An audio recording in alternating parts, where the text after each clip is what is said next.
लिया हम लोग 12th के हिंदी का चैप्टर 2, उसने कहा था कि कुछ ऑब्जेक्टिव क्वेश्चन कर लेते हैं जो आपके बोर्ड में काफ़ी काम आ सकते हैं। ओके, तो चलिए फर्स्ट क्वेश्चन है, चंद्रधर शर्मा गुलेरी का जन्म कब हुआ था? 7 जुलाई 1863, 7 जुलाई 1873, 7 जुलाई 1883 या 7 जुलाई 1893 को? जी, सी बिल्कुल करेक्ट आंसर हो जाएगा हमारा। 7 जुलाई 1883 को चंद्रधर शर्मा गुलेरी का जन्म हुआ था। ओके, चलिए नेक्स्ट क्वेश्चन हमारा, चंद्रधर शर्मा गुलेरी का जन्म कहाँ हुआ था? जयपुर, राजस्थान, इलाहाबाद उत्तर प्रदेश, हरियाणा या पंजाब में? जी, ए बिल्कुल करेक्ट आंसर हो जाएगा हमारा। जयपुर राजस्थान में चंद्रधर शर्मा गुलेरी का जन्म हुआ था। ओके, चलिए नेक्स्ट क्वेश्चन है हमारा, चंद्रधर गुलेरी किस गांव में निवास करते थे? मोतिहारी, गुलेर, कंगड़ा या निम्न में से कोई नहीं? जी, बी बिल्कुल करेक्ट आंसर हो जाएगा हमारा, गुलेर। ये गुलेर गांव से निवास करते थे। ओके, इसीलिए इसका नाम चंद्रधर शर्मा गुलेरी नाम पड़ा था, इसका गांव के नाम से भी। ओके, चलिए नेक्स्ट क्वेश्चन हमारा, चंद्रधर शर्मा गुलेरी का निधन कब हुआ था? 12 सितंबर 1922, 12 अक्टूबर 1922, 12 नवंबर 1922 या 12 दिसंबर 1922?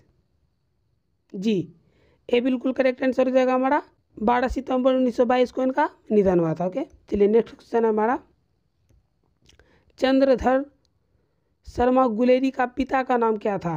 बेनी प्रसाद, हरसुदयाल, डॉक्टर हीरानंद शास्त्री या पंडित शिवराम? जी, डी बिल्कुल करेक्ट आंसर हो जाएगा हमारा, पंडित शिवराम चंद्रधर शर्मा गुलेरी का पिता का नाम था। ओके, चलिए नेक्स्ट क्वेश्चन है हमारा, चंद्रधर गुलेरी ने कितने कहानी लिखे? जी, बी बिल्कुल करेक्ट आंसर हो जाएगा हमारा, 3। ये सिर्फ 3 कहानी लिखे थे अपनी लाइफ में। ओके, 3 ही कहानी। चलिए नेक्स्ट क्वेश्चन है हमारा, किसने उसने कहा था कहानी में फिल्म बनाई थी? विमल राय, आशुतोष राय, यशराज चोपड़ा या इनमें से कोई नहीं? जी, ये बिल्कुल करेक्ट आंसर हो जाएगा हमारा, विमल राय। विमल राय इस कहानी में मूवी भी बनाया है। ओके, चलिए नेक्स्ट क्वेश्चन है हमारा, उसने कहा था कहानी कब लिखी गई थी? उसने कहा था कहानी चंद्रधर शर्मा गुलेरी कब लिखे थे? जी, 1915 करेक्ट आंसर हो जाएगा हमारा, डी। ओके, चलिए नेक्स्ट क्वेश्चन है हमारा, उसने कहा था कहानी का प्राण किसको माना जाता है? प्राण किसको माना जाता है? प्रभावनी, लहना सिंह, हजारा सिंह या भोदा सिंह? जी, ए बिल्कुल करेक्ट आंसर हो जाएगा हमारा, प्रभावनी यानी सूबेदारनी। ओके, चलिए नेक्स्ट क्वेश्चन है हमारा,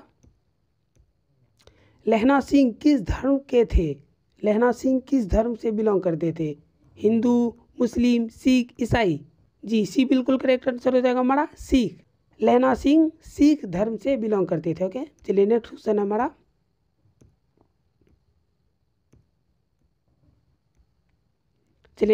है हमारा, सूबेदारनी की बेटा का नाम क्या था? बोधा सिंह, लहना सिंह, हजारा सिंह या वजीर सिंह? जी, ए बिल्कुल करेक्ट आंसर हो जाएगा हमारा, बोधा सिंह। प्रभावनी यानी सूबेदारनी का बेटा का नाम बोधा सिंह था और लहना सिंह उसका प्रेमी था, हजारा सिंह उसका पति था। ओके, चलिए नेक्स्ट क्वेश्चन है हमारा,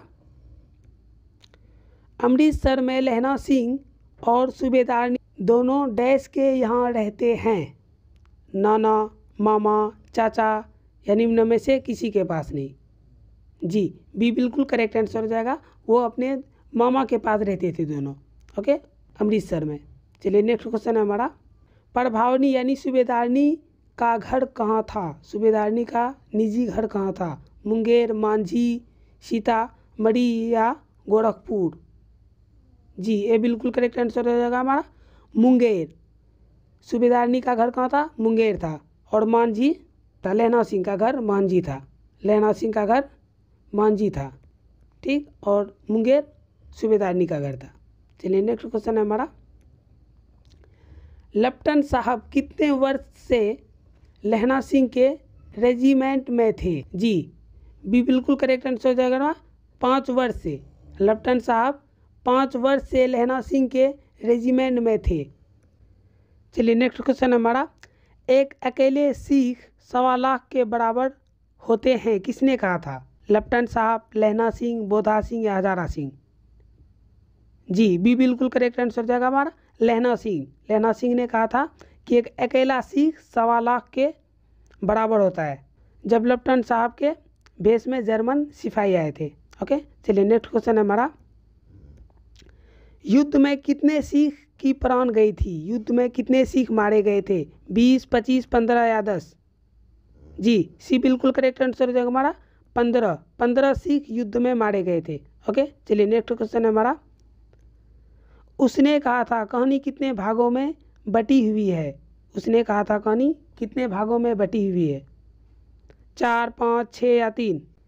जी बी बिल्कुल करेक्ट आंसर हो जाएगा हमारा, उसने कहा था कहानी 5 भागों में बटी हुई है। ओके, नेक्स्ट क्वेश्चन है हमारा, खाई से कौन अस्पताल नज़दीक था?